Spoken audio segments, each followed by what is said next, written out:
আগামী 15 তারিখ শুক্রবার বিধানসভায় হতে চলেছে নতুন অধ্যক্ষ নির্বাচন। আর নতুন অধ্যক্ষ কে হতে চলেছেন তা নিয়েই এখন চূড়ান্ত জল্পনা। শাসক দলের যা সদস্য সংখ্যা তাতে বিরোধী দলও প্রার্থী দিলেও শাসক দলের প্রার্থী জয়ী হবেন অধ্যক্ষ হিসেবে। আর তার আগে আজকে প্রোটেম স্পিকার হিসেবে শপথ নেবেন তাপস রায়। আর কি জানা যাচ্ছে সরাসরি আরো বিশদে জানবো, রয়েছেন প্রতিনিধি অর্ণবাংশু নিয়োগী। অর্ণবাংশু,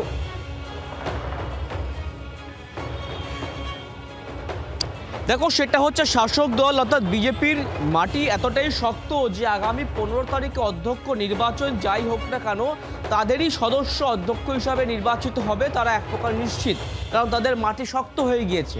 কিন্তু তার আগে নবনির্বাচিত বিধায়কদের শপথ নেওয়াতে হবে আগামীকাল এবং আগামী পরশু। যেহেতু নবনির্বাচিত বিধায়করা শপথ নেবেন, সেই জন্য প্রোটেম স্পিকারকে নির্বাচনের আগেই চিহ্নিত করা হয়েছে তাপস রায়।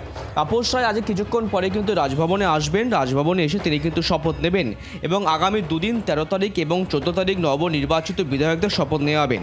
তারপর আগামী 15 তারিখ হবে অধ্যক্ষ নির্বাচন, যেখানে বিজেপির সমর্থিত শাসক দলের যে মাটি শক্ত সেই অনুযায়ী কিন্তু নতুন একদম অধ্যক্ষ নির্বাচিত হবে।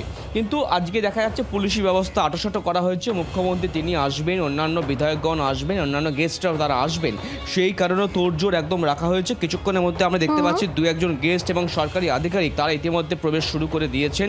সুতরাং 5টার পরে সেই প্রক্রিয়া শুরু হবে, 5টার পরেই শপথ নেবেন। সেই শপথ নেওয়ার পর আগামীকাল আগামী পরশু নবনির্বাচিত বিধায়কদেরকে শপথ নেওয়াবেন প্রোটেম স্পিকার।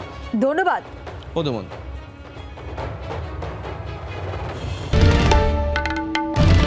বাংলার আওয়াজ, বাঙালির আবেগ, জি 24 ঘন্টা।